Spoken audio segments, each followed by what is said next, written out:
कांग्रेस उपाध्यक्ष राहुल गांधी और मानव संसाधन विकास मंत्री स्मृति ईरानी के बीच जंग तीखी हो गई है।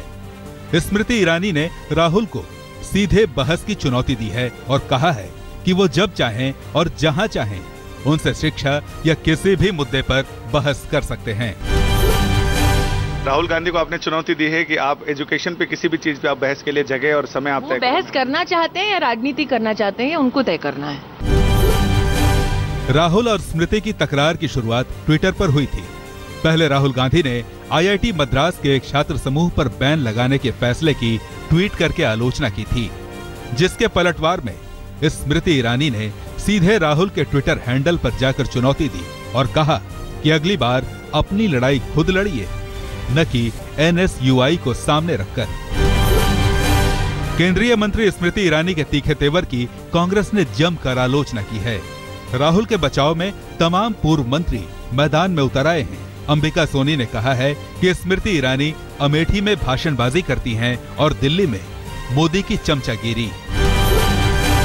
अमेठी में जाकर भाषण देना और यहाँ आकर नरेंद्र मोदी की चमचागिरी करना, ये HRD मिनिस्टर चलाने का तरीका नहीं।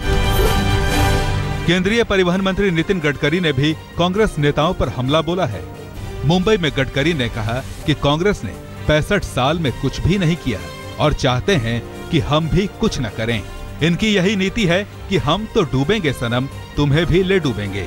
राहुल गांधी पर तंज कसते हुए गडकरी ने कहा कि जो खुद 2 महीने से गायब था वो पूछ रहा है कि PM मोदी विदेश के दौरे पर क्या कर रहे हैं। इनका नेता 2 महीने कहा था, कोई पता नहीं किसको कहा था, कहाँ गया था, किसको बता के गया था, क्या कुछ पता नहीं। 2 महीने गायब था और वो 2 महीने जिनका नेता गायब था वो हमको सवाल पूछ रहे कि तुम्हारे प्रधानमंत्री 18 देशों में क्यों गए।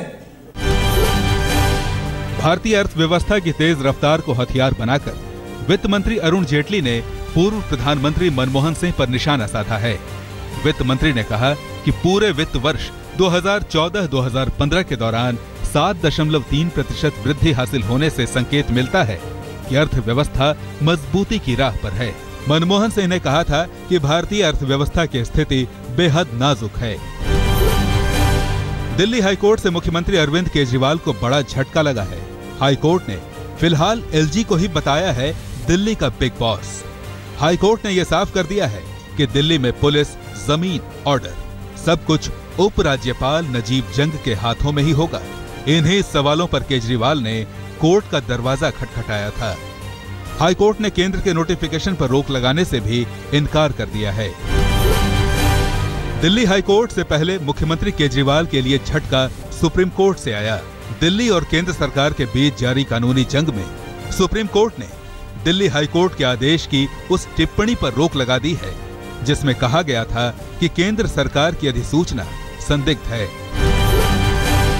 दिल्ली के मुख्यमंत्री अरविंद केजरीवाल के खिलाफ अदालत से मिली शुरुआती जीत के बाद प्रदेश बीजेपी के हौसले बुलंद हो गए हैं। आज CM आवास के बाहर दिल्ली बीजेपी प्रदर्शन करने वाली है। विरोध का मुद्दा होगा राजनीति में बढ़ती बिजली पानी की समस्या। इस बीच खबर यह भी है कि दिल्ली के आप विधायकों की बात अब दिल्ली जल बोर्ड के अधिकारी भी नहीं सुन रहे हैं।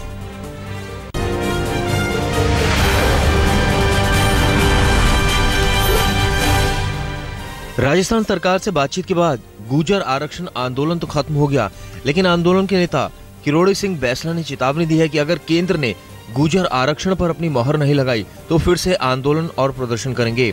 इससे पहले वसुंधरा सरकार ने गुर्जर नेताओं को आश्वासन दिया है कि वो आरक्षण के लिए अलग से विधेयक लाएंगी। केंद्रीय गृह मंत्री राजनाथ सिंह आज से 2 दिन के छत्तीसगढ़ दौरे पर हैं। राज्य की यात्रा के दौरान राजनाथ सिंह माओवादियों के खिलाफ एकीकृत कमांड से मुलाकात करेंगे। गृह मंत्री माओवाद से प्रभावित सुकमा भी जाएंगे और CRPF कैंप का दौरा भी कर सकते हैं। बीजेपी सांसद शत्रुघ्न सिन्हा ने आज तक से बातचीत में कहा है कि उन्हें मोदी मंत्रिमंडल में जगह नहीं मिलने का कोई दुख नहीं है। शत्रुघ्न सिन्हा ने कहा कि किसे मंत्री बनाना है ये प्रधानमंत्री तय करते हैं। मोदी के अच्छे दिन के वादे पर उन्होंने कहा कि वो जरूर आएंगे। नीतीश लालू के गठबंधन पर शॉटगन ने कहा कि उन्हें हल्के में नहीं लेना चाहिए। बिहार में किसानों की आत्महत्या के खिलाफ मधेपुरा से सांसद पप्पू यादव ने पटना में 1 दिन का धरना दिया। पप्पू यादव ने कहा कि बिहार में राज्य सरकार की लापरवाही और बेरुखी की वजह से अब तक 4 किसान खुदकुशी कर चुके हैं, लेकिन नीतीश और लालू आंखें मूंद कर बैठे हैं। जून में प्रधानमंत्री नरेंद्र मोदी बांग्लादेश के दौरे पर जाने वाले हैं और पश्चिम बंगाल की मुख्यमंत्री ममता बनर्जी भी उनके साथ होंगी। मोदी के खिलाफ हमलावर तेवर अपनाने के लिए सुर्खियों में रहने वाली ममता के इस फैसले को उनकी यू टर्न के रूप में देखा जा रहा है। इससे पहले 2011 में तिस्ता नदी समझौते को लेकर भी ममता ने पूर्व प्रधानमंत्री मनमोहन सिंह के साथ बांग्लादेश दौरे पर साथ जाने से इनकार कर दिया था।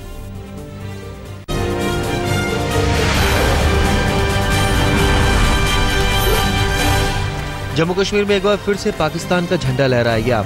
अनंतनाग की एक रैली में अलगाववादी नेता शब्बीर अहमद शाह और उनके समर्थकों ने पाकिस्तान के झंडे लहराए। इसके अलावा रैली में भारत विरोधी नारे भी लगाए गए। राज्य बीजेपी ने मांग की है कि शब्बीर शाह को तत्काल प्रभाव से गिरफ्तार किया जाए।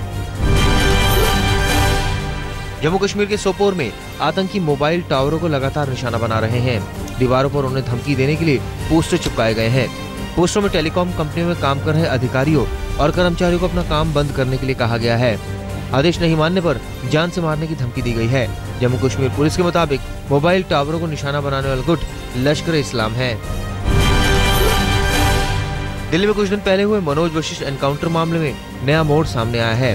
पोस्टमार्टम रिपोर्ट के मुताबिक मनोज के शरीर में 2 गोलियों के निशान मिले हैं, एक गले के पास और दूसरा कमर पर, जबकि मनोज की पत्नी का दावा है कि मनोज के शरीर पर सिर्फ एक ही गोली के जख्म का निशान था। कहा जा रहा है कि कमर पर गोली पुलिस ने चलाई, जबकि गले के पास लगी गोली मनोज के हथियार से चली। केदारनाथ त्रासदी के बाद वहां बड़े वित्तीय घोटाले का पर्दाफाश हुआ है। आज तक को मिली एक्सक्लूसिव जानकारी के मुताबिक राहत कार्यों में लगे राज्य सरकार के अधिकारियों ने अपने खर्चे पर जमकर सरकारी पैसे उड़ाए। आरटीआई से सामने जानकारी के मुताबिक प्रतिदिन उनके होटल का खर्च 7,000 रुपए दिखाया गया। आधे लीटर दूध के लिए अधिकारियों ने 194 रुपए की कीमत दिखाई।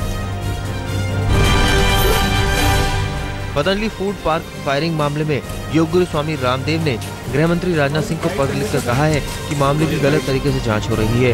पुलिस का दावा है कि सीसीटीवी फुटेज का कुछ हिस्सा गायब है। केस की जांच के लिए हरिद्वार पुलिस ने एसटीएफ का गठन किया है। उधर पतंजलि योगपीठ ने भी मारपीट का मामला दर्ज कराया है।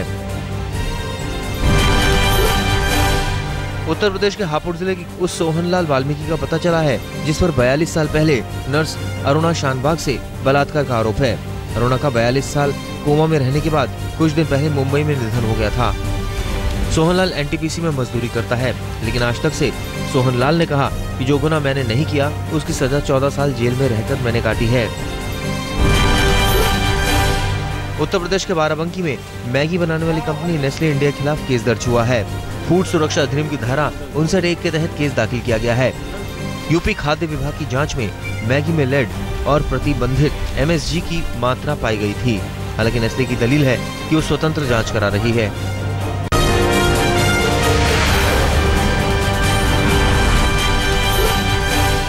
आंध्र प्रदेश के चित्तौड़ एनकाउंटर मामले में राष्ट्रीय मानव अधिकार आयोग ने सीबीआई जांच की सिफारिश की है। NHRC का कहना है कि आंध्र प्रदेश ने SIT का गठन तो किया है, लेकिन पारदर्शी जांच के लिए इसे सीबीआई को सौंपना चाहिए। चित्तौड़ एनकाउंटर में अप्रैल में 20 कथित तस्करों की मुठभेड़ में मौत हुई थी। मध्य प्रदेश के खरगोन जिले में स्थित सनावत के पेट्रोल पंप पर प्रदेश के खाद्य और नागरिक आपूर्ति मंत्री कुंवर विजय शाह ने छापा मारकर केरोसिन से बनाए जा रहे नकली पेट्रोल का भंडाफोड़ किया। मंत्री ने यहां से 40,000 लीटर केरोसिन भी जब्त किया। मंत्री श्री विजय शाह ने प्रशासन को कड़ी कार्रवाई के निर्देश दिए हैं। भोपाल के विश्वविख्यात भारत भवन के अभिरंग सभागार में आग लगने से हड़कंप मच गया। रात करीब 9 बजे लगी इस आग को काबू पाने में 3 घंटे लग गए। आग बुझाने में भारत भवन का एक कर्मचारी भी झुलस गया, जो खतरे से बाहर है। 1983 में बने भारत भवन में देश और दुनिया भर से कलाकार आते हैं। यूपी के बलिया में एक अनोखी शादी हुई, जहां दुल्हन अपने पिता के विरोध के बावजूद बारात लेकर दूल्हे के घर जा धमकी और पंचायत के बाद गांव वालों की मौजूदगी में मंदिर में शादी रचाई। दरअसल लड़की के पिता इस शादी के खिलाफ थे, लिहाजा लड़की ने कदम उठाया। झारखंड के गिरिडीह में प्रेम की अजब कहानी देखने को मिल रही है। पहले फेसबुक के जरिए प्यार हुआ, लेकिन जब प्रेमी ने प्रेमिका को धोखा दिया तो मामला थाने पहुंचा और आरोपी प्रेमी को जेल की हवा खानी पड़ी। बाद में प्रेमिका ने ही प्रेमी को जेल से निकाला तो प्रेमी फरार हो गया। अब लड़की लड़के के घर के सामने धरने पर बैठ गई है।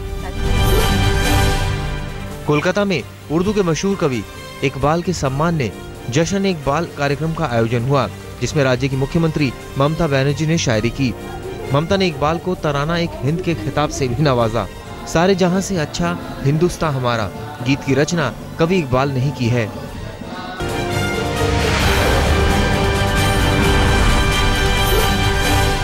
महाराष्ट्र में ठाणे जिले के अंबरनाथ इलाके में सोशल मीडिया में व्हाट्सएप ग्रुप से निकाले जाने से नाराज एक युवक ने ग्रुप एडमिन पर चाकू से हमला कर बुरी तरह से घायल कर दिया। इस मामले में नगर सेवक के बेटे सहित 4 युवकों को पुलिस ने गिरफ्तार किया है। महाराष्ट्र के अहमदनगर में पुलिस की बर्बरता का एक सनसनीखेज मामला सामने आया है। पुलिस ने डकैती के एक संदिग्ध की इतनी बेरहमी से पिटाई की, जिसके बाद अस्पताल में उसने दम तोड़ दिया। नितिन साल्वे को पुलिस ने अहमदनगर शहर में डकैती के एक मामले में पकड़ा था। परिवार का आरोप है कि नितिन की मौत पुलिस की मार की वजह से हुई। मुंबई के रिमांड होम में महिलाओं और नाबालिग पर अत्याचार और शोषण का नया मामला सामने आया है। चिल्ड्रंस होम के साथी कैदियों ने नाबालिग कैदी आमिर की इतनी बुरी तरह पिटाई की, जिसके 10 दिन बाद उसकी मौत हो गई। शिवाजी पार्क पुलिस ने 12 लोगों के खिलाफ हत्या का मामला दर्ज कर लिया है। अलीगढ़ के भुजपुरा में खेलते हुए कुछ बच्चों पर एक जानवर ने अचानक हमला कर दिया, जिससे एक बच्चे की घटनास्थल पर ही मौत हो गई। घटना के बाद लोग आक्रोशित हो गए और मौके पर मौजूद भीड़ ने भुजपुरा चौराहे पर जाम लगाते हुए पुलिस प्रशासन के खिलाफ नारेबाजी की और जमकर पथराव किया। इस पथराव में कई पुलिस वाले घायल हो गए। अब तक तो आपने एसिड अटैक का शिकार लड़कियों को ही होते देखा और सुना है, लेकिन यूपी के बलिया में शादी से इनकार करने पर प्रेमी को उसकी प्रेमिका ने चेहरे पर सोते समय तेजाब फेंककर बुरी तरह झुलसा दिया। लड़के को गंभीर हालत में वाराणसी के एक अस्पताल में भर्ती कराया गया है। वहीं पुलिस पूरे मामले में मुकदमा दर्ज कर आरोपी प्रेमिका से पूछताछ कर रही है।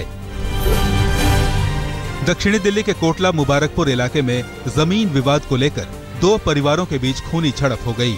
दोनों गुटों में जमकर चाकूबाजी हुई, जिसमें 8 लोग बुरी तरह घायल हो गए। सभी घायलों को एम्स ट्रॉमा हॉस्पिटल में भर्ती कराया गया है। घटना के बाद पूरे इलाके में दहशत का माहौल है। दिल्ली से सटे फरीदाबाद के एक वर्कशॉप में ऑक्सीजन सिलेंडर फटने से एक व्यक्ति की मौत हो गई, जबकि 2 लोग घायल हो गए। ब्लास्ट इतना जबरदस्त था कि ऑक्सीजन का सिलेंडर एक व्यक्ति की जान लेने के बाद वर्कशॉप से उड़ता हुआ पहले एक कार और ऑटो पर जा गिरा, जिससे ऑटो पलट गया और 2 लोग घायल हो गए। मध्य प्रदेश के छतरपुर में दिन दहाड़े जिला पंचायत सदस्य दरबारी लाल कुशवाहा पर जानलेवा हमला हुआ। हमले की सीसीटीवी फुटेज पुलिस के हाथ लगी है। बाइक सवार बदमाश पहले जिला पंचायत सदस्य की कार को पत्थर मारकर रोकते हैं और जब गाड़ी नहीं रुकती है तो बीच बाजार कार पर हमला बोल देते हैं। सभी बदमाश घटना के बाद फरार हैं।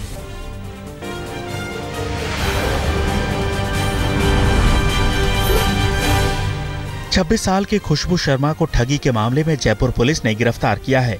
खुशबू खुद को आईएएस अफसर बताकर करीब 150 लोगों से करोड़ों की ठगी कर चुकी हैं। खुशबू सोशल मीडिया पर लोगों को अपना शिकार बनाती थी और बाद में उन्हें कई तरीकों से ब्लैकमेल कर पैसे उगाहा करती थी। जयपुर के ही गांधीनगर में एक स्कॉर्पियो कार में अचानक आग लग गई। इस हादसे में गाड़ी धू कर जल गई। हालांकि वक्त रहते इसमें सवार लोग बाहर निकल गए और इसमें कोई हताहत नहीं हुआ। हालांकि अभी तक आग लगने की वजह का खुलासा नहीं हुआ है, लेकिन माना जा रहा है कि गलत वायरिंग की वजह से यह हादसा हुआ।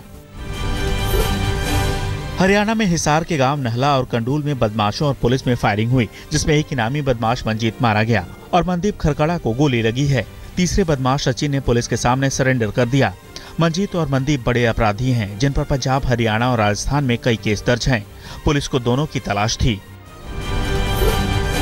पूर्वी दिल्ली के कड़काडुमा मेट्रो स्टेशन पर ट्रेन के सामने कूदकर सुरेश नाम के एक शख्स ने खुदकुशी कर ली। हालांकि मृतक सुरेश के घर वालों का कहना है कि उसे किसी ने धक्का दिया है और उसकी हत्या की गई है। मेट्रो अधिकारियों ने कुछ भी कहने से इनकार कर दिया। राजस्थान के धौलपुर जिले के सबसे बड़े चिकित्सक यानी मुख्य चिकित्सा एवं स्वास्थ्य अधिकारी डॉक्टर राजेश मित्तल पर इलाज के नाम पर गालियां देने और बेवकूफ बनाने का आरोप लगा है।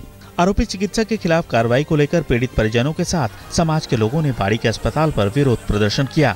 जुलूस निकालकर स्वास्थ्य मंत्री के नाम एसडीएम को ज्ञापन भी सौंपा गया, लेकिन अभी तक चिकित्सक के खिलाफ कोई कार्रवाई नहीं हुई है। मध्य प्रदेश के रीवा में अवधेश प्रताप सिंह विश्वविद्यालय में महिला छात्रा के साथ यौन उत्पीड़न का मामला सामने आया है। हैरत की बात है कि महिला छात्रा के यौन उत्पीड़न में खुद कुलसचिव लिप्त था। छात्रा ने कुलसचिव और एक लिपिक पर छेड़छाड़ के गंभीर आरोप लगाते हुए पुलिस में शिकायत दर्ज कराई है। पुलिस ने मामला दर्ज कर लिया है और जांच जारी है। विजयवाड़ा में एक शादीशुदा महिला ने अपनी बिल्डिंग से छलांग लगाकर खुदकुशी कर ली है। महिला की शादी 20 मई को ही हुई थी। महिला का नाम सौजन्या था। गाजियाबाद के कविनगर इलाके में एक पेंट फैक्ट्री में भीषण आग लग गई। सूचना मिलते ही दमकल की गाड़ियां मौके पर पहुंची और घंटों की मशक्कत के बाद आग पर काबू पाया जा सका। आग लगने से लाखों के माल के जलने की आशंका जताई जा रही है। माना जा रहा है कि आग शॉर्ट सर्किट की वजह से लगी।